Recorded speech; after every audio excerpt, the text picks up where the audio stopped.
Pala yung kinuha natin. Huwag tayo mag-kinig sa kanya.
Ha?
Thank you.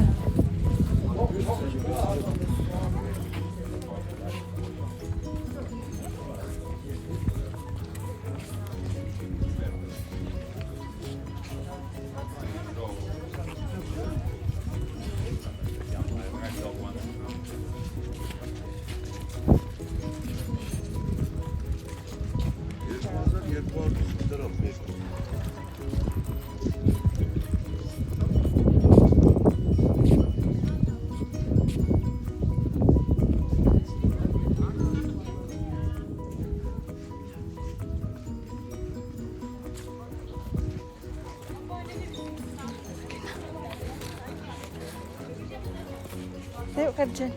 Okay, sila. Cellphone mo. Bilis. Huwag na tayo. Mag-Russian man yan siya eh. Hindi.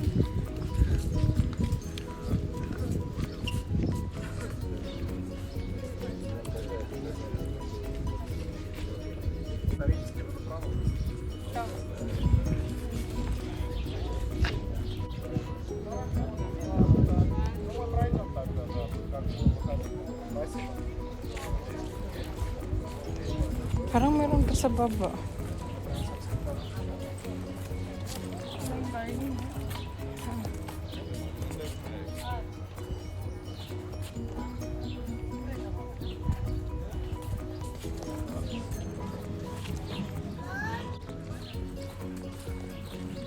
Ah, yes. Diretso tayo kasi ano, mag-Russian kasi siya. It's after Russian. Tsaka siya mag-English. Ka na.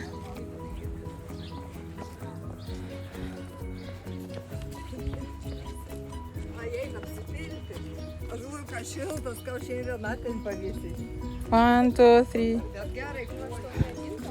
У нас нет такого.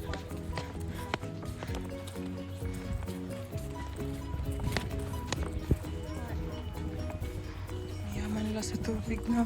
1 hour 10 minutes daw, diba? Mas daw balik Siya natin. 12 something. 12:10? 12, 10. Alas 11 pa lang ba? Mabilis lang itong tour natin. Walang tayong lunch? Wala. Kailangan yan. Tayo rin naman magbabayad eh. Punta tayong Cascade. Cascade ba tayo or mag-diligent tayo itself? Diligent tayo sa 7. Wala tayong diligent. Tati view. Tayo mag-ano? 7. Tomorrow. 7. Bus tayo. Ibig sabihin, kailangan na mag-city mamaya. Tayo mag... Okay na.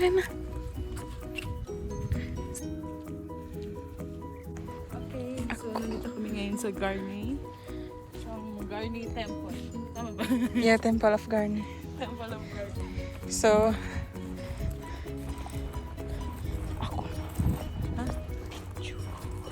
Ay! 1, 2, 1, 2, 3. mag-selfie tayo.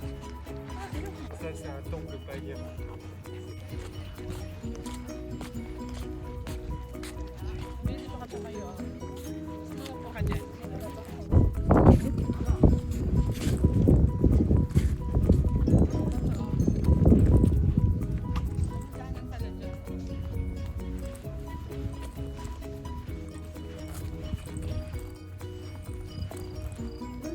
Kuwan ba to?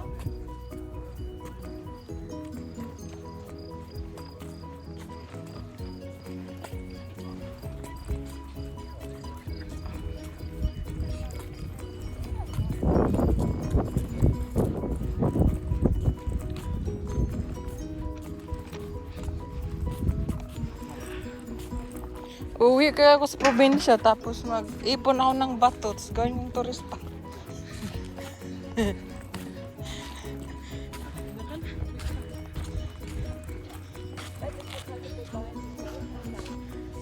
Ito na yung famous na temple dito sa Armenia.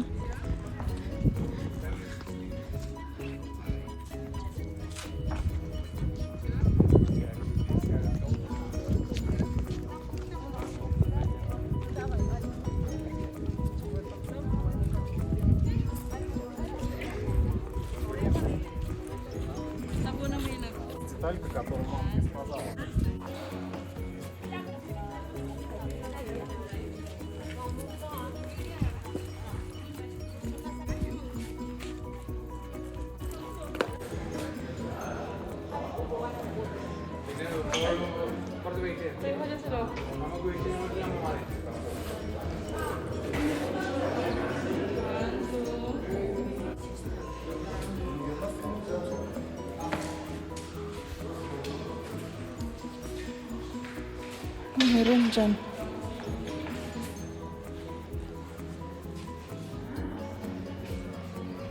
Doon kami. Dadaan.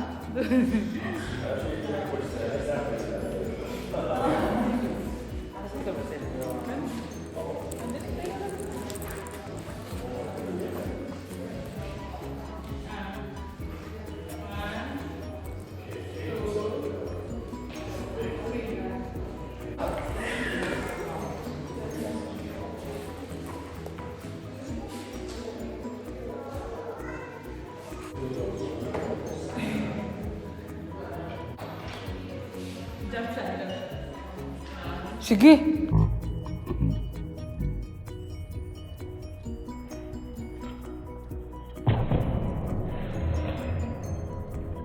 Wala. Ayan. Diba?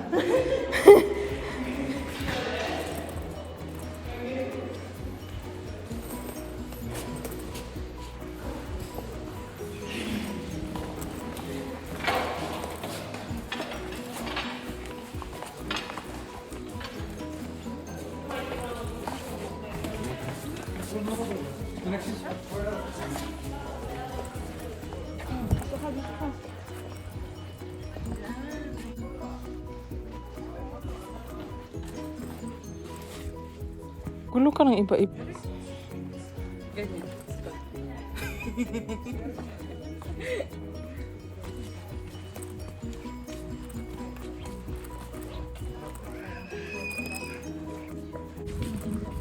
Awesome.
Talon ako.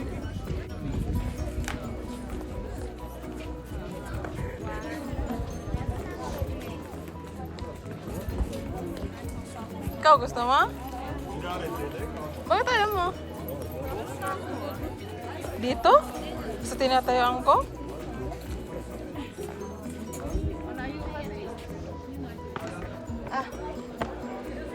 Ay. Sige, sige. Yan na gamitin mo. Tapos mamaya pumunta ka doon.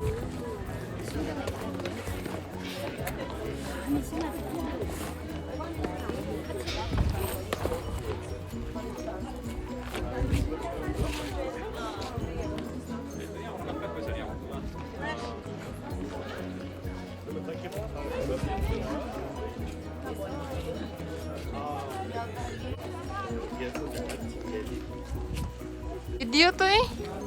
Video.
Pwede. Dito? Ang daan mo dyan.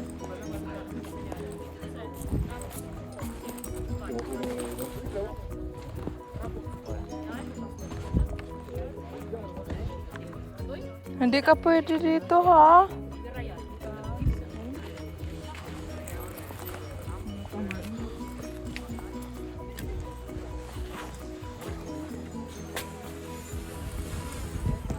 Sa kanila yan, baka mahulugan ka. Bakit barilin? Doon sa ano natin, sa una natin pinuntahan. Mount Ararat. Aragats. Aragat. Normal yan. Hindi bawal. Pwede kang gumamit niyan pero with assistance ng taga roon. Lo, hindi to nagbabasa. Ano sabi? Shooting. Oh, di ba barilin daw yung drone? Hala. B, ang sabi, strictly banned to climb the walls. Walls daan.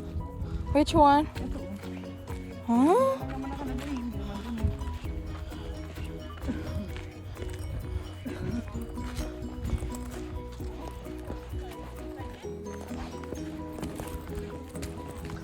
Di pwedeng.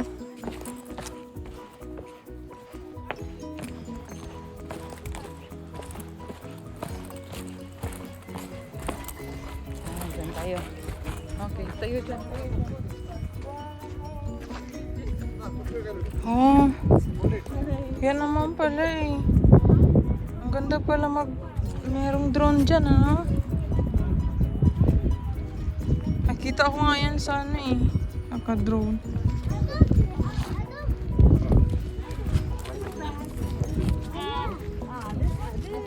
One minute, 200. Gusto mo?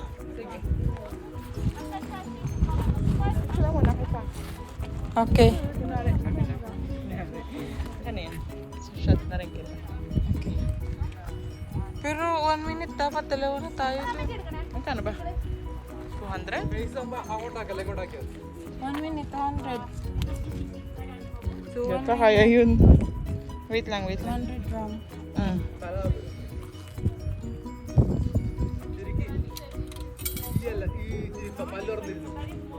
Normal തമാശക്ക് ചിരിക്കുന്നവർ ചിരിക്കും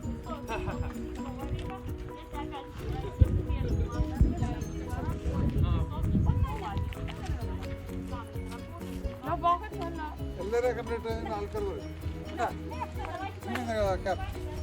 ആ കൊട പറന്ന് താഴെ പോയി ഇങ്ങനെ എടുക്കാൻ പറ്റൂല അമ്മേ. Narang yan, പാവ tembakan. വീണാലും എടുക്കാൻ പറ്റൂല. Nakita ka? പാവ വീഴും.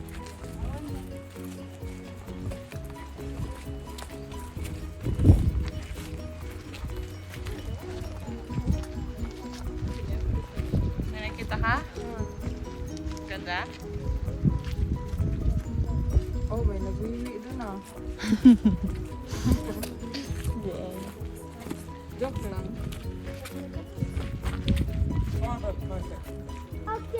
Sabihan mo ako pag 30 seconds na ikaw. Parang malalaman. Tapos, bilis. Hindi, meron pa yan. All black. All black? Come on. Sure.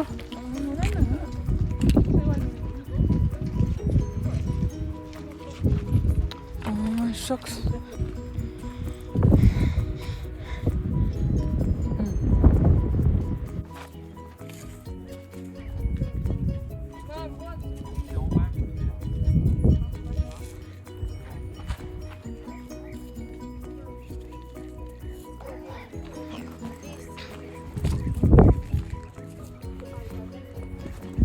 Magsilong tayo? 11:30 pa lang?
So we start in 5 minutes near the temple.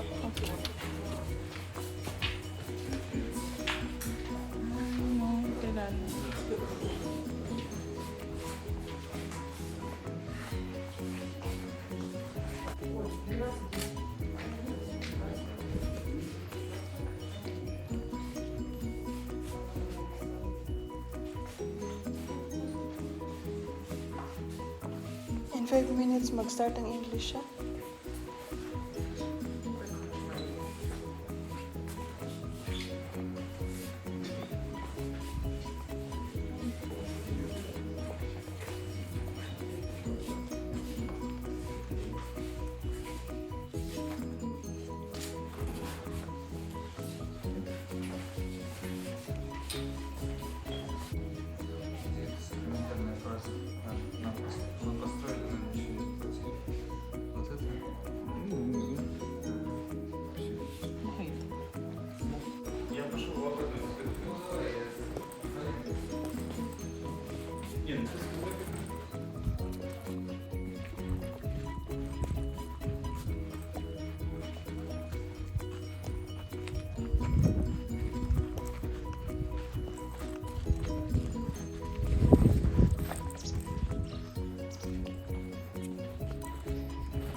Tingin ka.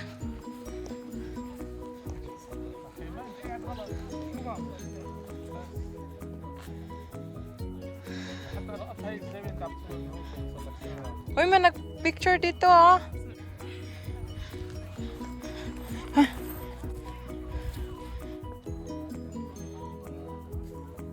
Naka-zoom out ka pala, no?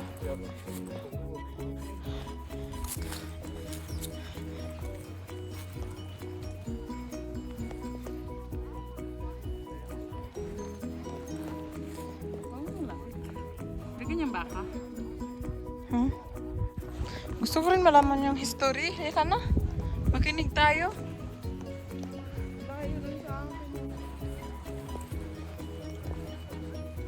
Uy! Oh. Bakit? Yung daanan mo. Oo nga, nakita ko nga. Kaya tignan nga. Kaya spring ka? Hindi na. Yan lang kakabali. Sakit pa?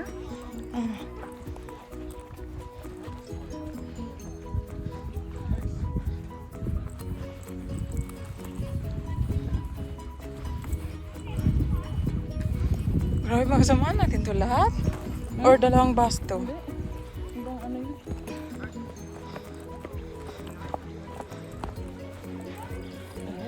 Doon na sa dito na mapunta, no? Anak, may ginig ka sa history. Mayroon ba? Nag-start na ba siya? Maganda rin sa magandang history. Magbasa ka na lang, no?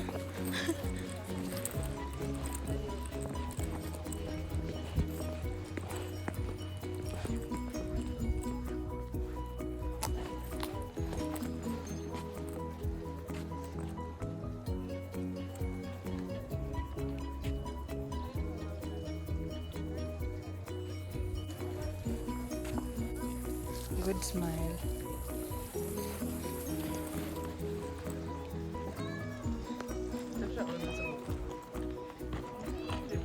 Ah. Kinig tayo? Kinig tayo. Wala naman na eh.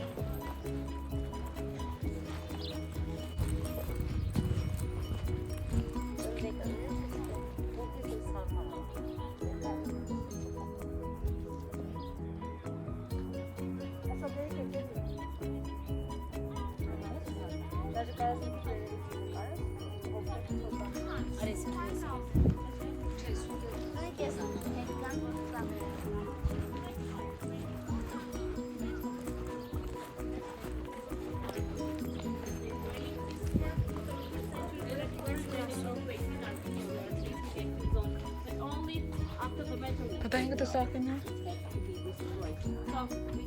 Let's go upstairs to see a special moment for sacrificial.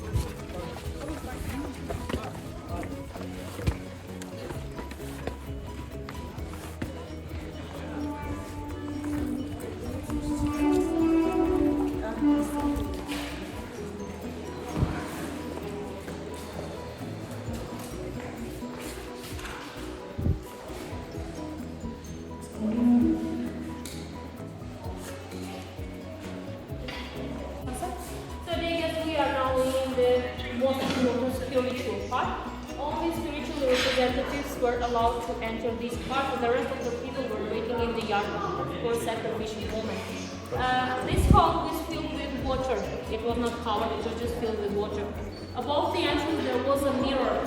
We didn't find any mirror, but most probably it was a big piece of obsidian volcanic glass because it has this qualities.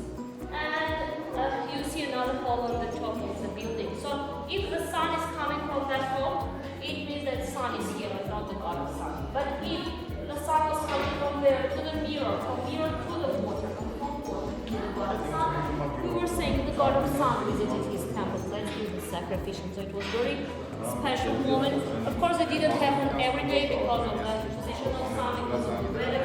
People were waiting, hopefully, that once the god of sun will come to his temple and the sacrificial will take place. Until today, if you visit this temple during any pagan holidays in Armenia celebrated here, you will see pagan representatives, Armenians in their dresses, keeping all the traditions. All the holidays here are very nice. And after 4th century, as this temple was not used anymore, they were just using smooth text on it. So here you may see Armenian text, it is 13th century. Our princess says that now people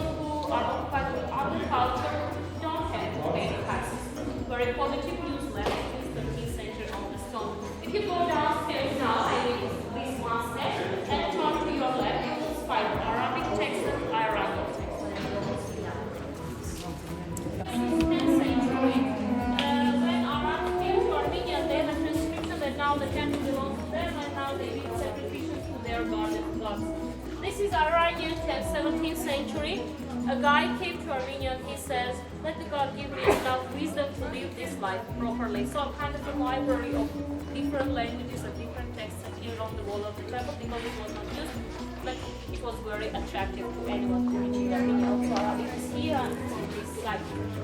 Dear guests, what we are going to do now to go downstairs to make around to see a very important stone down there, the golden rock symbol, and then we'll reach the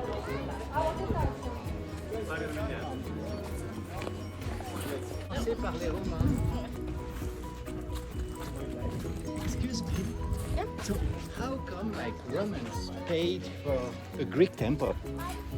Greek or Hellenistic style, I mean, where Roman Empire was formed, this Hellenistic style was the most popular thing in the most popular tradition. Just they were building in this tradition after Alexander because they were trying to repeat him. Okay. So they were just taking this tradition. I mean, it doesn't mean that they were. So it was not really for Greeks. No, It was for Romans like Greek style. Yeah, Greek style. And why they were sponsoring? Because our king and Roman Empire, they came to an agreement that now they don't fight against each other, but they Okay, so support they make each other. like presents. So it was kind of a present, yeah. Okay.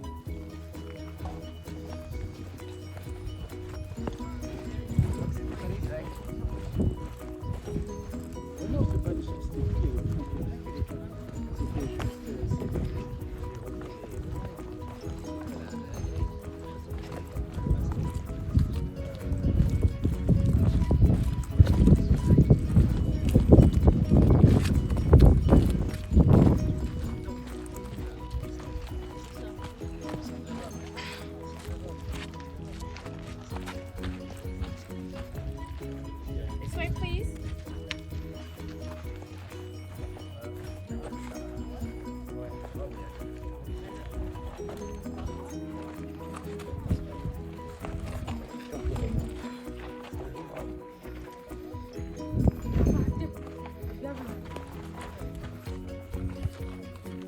It's better to stay in this part to see the stone. Yeah, I guess everyone is here. So dear guests, first of all, let me inform you that now we are in the King Palace, the Palace of Cool Winds. We are inside, so yes, be ready to meet the Queen. And this was the palace with the winds coming from the gorge all day long. That's why it was called Cool Winds, and that's why it saved the temple. Part of the palace were in the upper part. In 7th century, when they built the church, these parts were ruined because they were not in use anymore. When we were restoring this building, just for you to understand how it had to look, just the wall, we found a stone which is a very important and recent stone for all Armenians, but for you it is just a simple basalt stone, nothing special. For me it is a stone which is dated back to 3rd millennium BC, so it is 5,000 years old, with its small decorations in the upper part. It's a dragon stone. In Armenia we had dragon stones in 3rd, 2nd millennium BC. We had huge amounts of them. If you have a hiking tour in these mountains, there is a very nice trail. If you take this hiking tour, there you will find about 20 of these stones. The longest one is 7 meters long. It was a worship of gods of water. So people were putting dragon stones or fish stones in the places where they didn't have rivers and water sources and asking the gods to send them rains. So this is 3rd and 2nd millennium BC. Later, when Urartian kingdom was formed in Armenian highland, the first Armenian kingdom, Araratian or Urartian, this is 10 to 6th centuries BC, and this is the time when the first structure, governmental structure, appeared in Armenia, and the capital of Armenia, first capital of Armenian kingdom, was city of Van. Urartians were never hopeful that the gods will send them rain, but they were bringing water to any settlement they owned.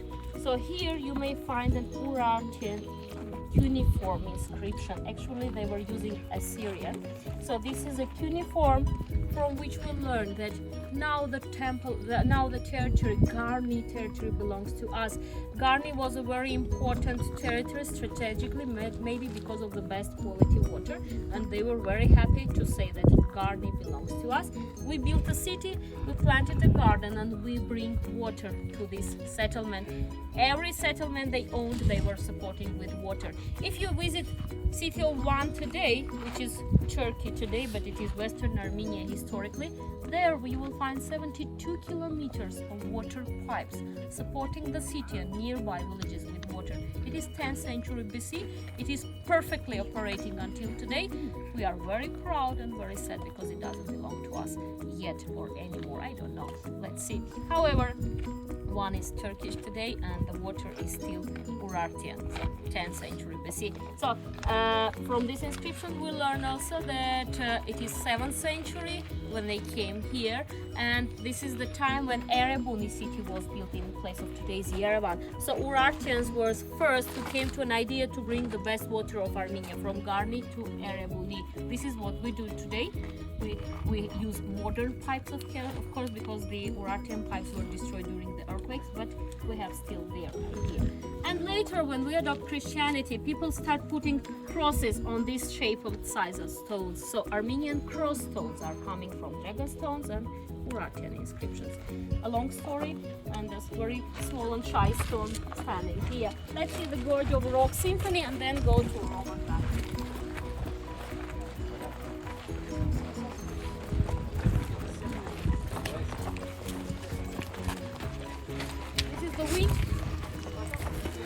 And this is the Rock Symphony. Why we call this gorge of Rock Symphony? Because the columns, the basalt columns you see down there, are very similar to musical instrument, organ. So that's why we have this name for the territory. And by the way, the stone you are standing on, this hexagon or round hexagon are carved in the column. When they fall down, our masters bring them and make this house for you to enjoy. So this is basalt stone. The same stone was used for building the temple. And on the opposite side, you may see crosses and the small chapel. It is dated back to 7th century.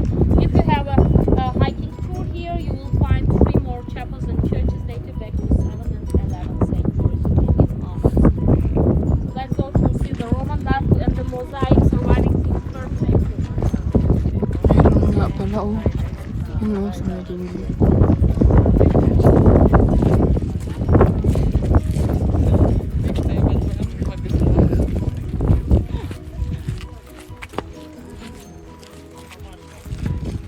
Lupot na yung aking stabilizer, ah.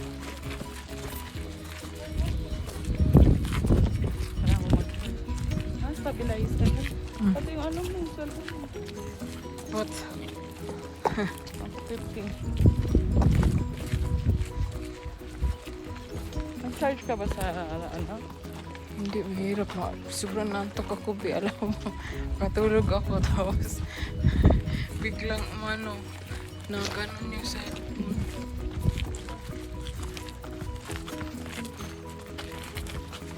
Tapos ito na yung last, no?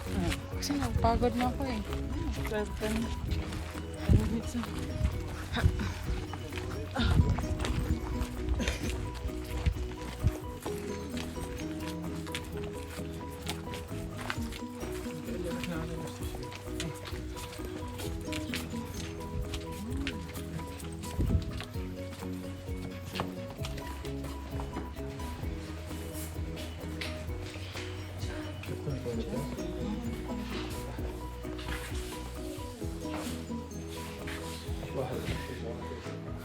So do you guess this is a Roman bath? Actually, if you are from a European country, and some of you are, you know that Roman baths are bigger in their sizes, but the structure is the same. Armenia is a small model of a big board, in my opinion.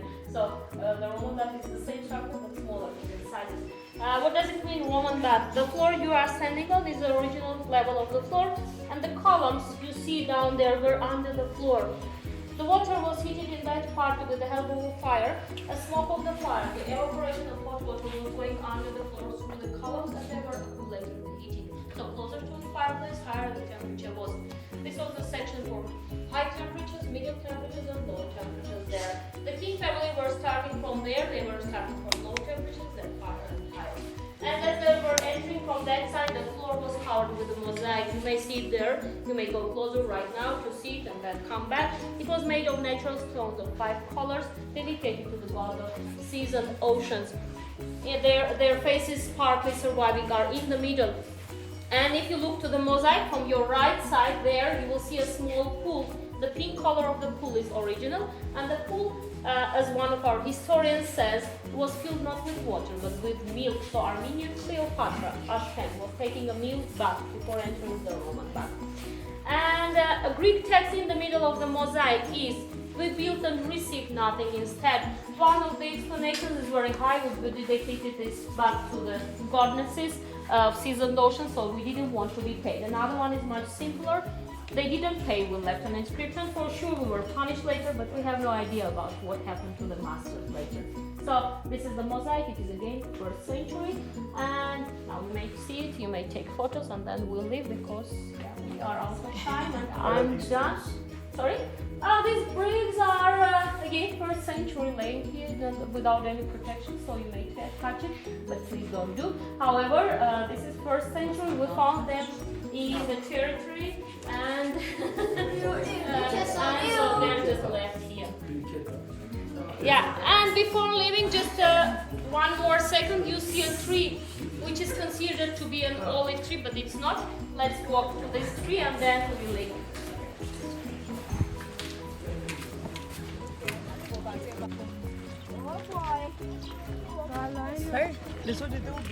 So this special tree, which is of high importance for us, I will explain why. It's an olive tree, but it's not. In Soviet era, in the encyclopedias, they were writing Russian olives. It has nothing to do with Russian olives. It's pashat tree. Pashat is Armenian fruit. You know pashat, yes, all Armenians understand me now. Pashat, pashot, dusty. So when it is ready, it is bigger in its size. It has the shape of olive, but you unskin it. It has brown skin. You unskin it, and inside you find sweet dust, sweet flour. It's not juicy at all. The shape of the seed is again very similar to olive seed. So pashat tree, Russian olives, which are not olives, very popular fruit in Armenia. Our ladies were using this for cookies, for jams, and today if you visit any local market, you will find pashat of last year, so you may taste it. We have this opportunity in Armenia. However, why it is important for us? Because we say that when Noah's Ark landed on the top of Ararat, the dove brought a branch of olive. We don't have olives in Ararat Valley, so there is a conflict.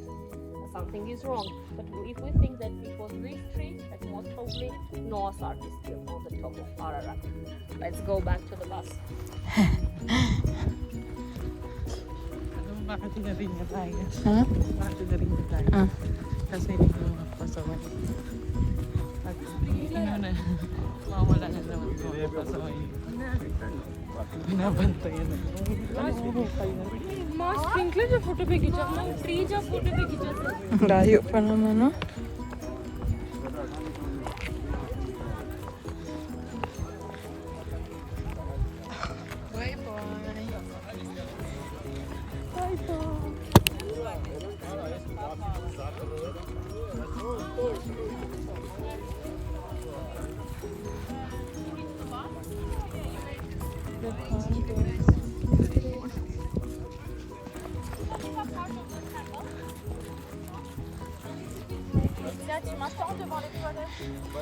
Uwi ako sa amin, mag-ipon ako ng bato. Tapos gawan ko siya ng kwento. No? Gawan ko siya ng kwento, tapos gawin ko siyang ano. Ito ay dala ni Mariana. Gawin. Nagkasibukan yun. Tapos gawin ko siyang tourist spot. Diba?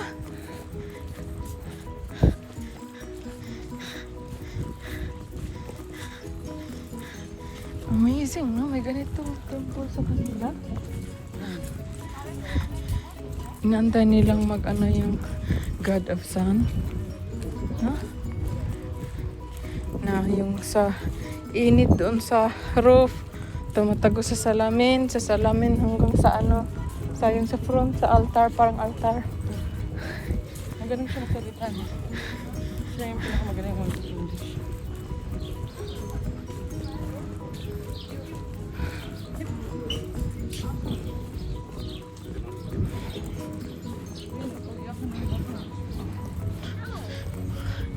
Itabi mo yun sa bahay ninyo, tapos Bunga to, bunga. Tara na, umitas tayo ng bato nun. Ang hulog pa. mamimitas ng bato. Ito. Washroom. Kapi. Ayaw ka dyan. Ala.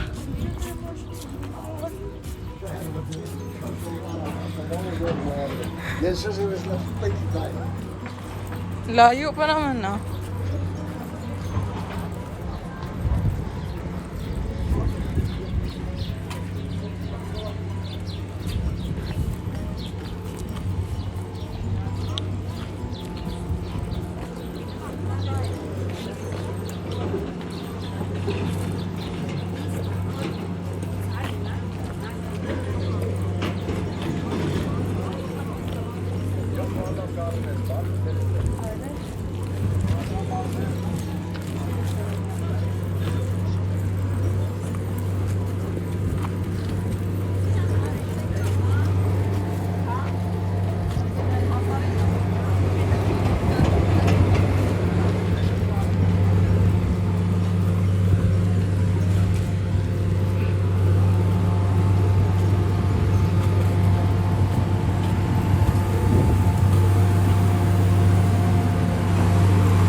Ama sonra meşte olsaydı. Gelin.